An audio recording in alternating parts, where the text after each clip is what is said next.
All right, so now we're going to talk about pitch recognition and dive deeper into that. So once we click on pitch recognition, it's going to take you to a settings screen. And the settings screen is where you can customize this quiz. These are the different customizable feature you have for pitch recognition. The range, and you see it says C2 to C4. If I click on that, there's a slider. And I can decide how low I want to go or how high I want to go. Right? So you see G3, A flat 4, and so on. What that is, it represents the different notes on the piano. So we often refer to this first C as C1, second C, C2, C3, C4, C5, C6, C7, C8. Now, we don't go as far as C8 because once it gets up here, it gets too thin and very hard for the human ear to figure out what's going on there. So we decided to just leave that register out of the app for you. So that's what the numbers below the letter, behind the letter means. So CF or F2 is referring to this F on the piano, right? So that's what the range does. You can customize that feature. If I jump down here to where it says note type, click on that, it gives you two options, chromatic and diatonic. Diatonic means it only gives you notes of the white keys.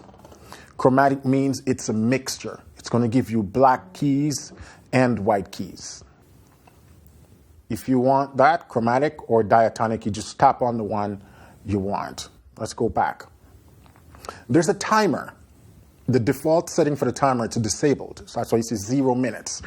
But as you're practicing with the app and you want to be able to sort of give yourself a little what I call sample test, you can start to change the timer here to see how quickly you can complete a certain amount of questions. So that's what the timer does. Questions, where you see the default is 12, you can go from 12 to 40 questions. So any amount of questions, if you want to increase the amount of questions in a particular session, you can do that with that timer right there. It's customizable. Below that, you see where it says multiple attempts. And what that simply means is as you're going through the quiz, if you get a question wrong, it gives you some tries. I think it gives you 3 tries before moving on, right?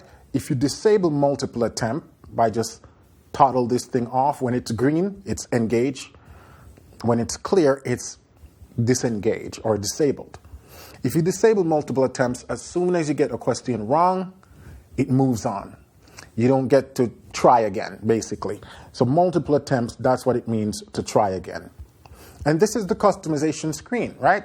And I'm just going to move this up and probably put this up as well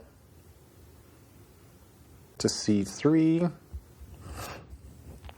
This little arrow at the top left is to go back, right? If I click the green one, it goes back to this setting. But if I click the yellow one, it goes back to the main app like this. So that's how the back button works. Let's go back to pitch recognition. Now I'm going to start the quiz. When I click start, this is what the questions, the pitch recognition screen looks like. So it gives you a keyboard, and there's a text that says, using the on-screen keyboard, listen to the audio below, then write the correct note letter name in the box, right? And you see the little audio box when I press it.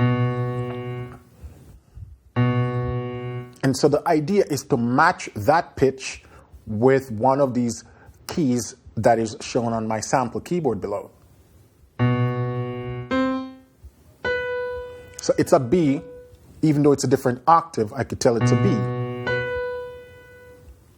You tap there and you put B, and then you're going to click submit, and it tells me that my answer is correct. And then you can see up here where it says questions, you see 2 of 12. So it's saying now you're on the second question out of 12.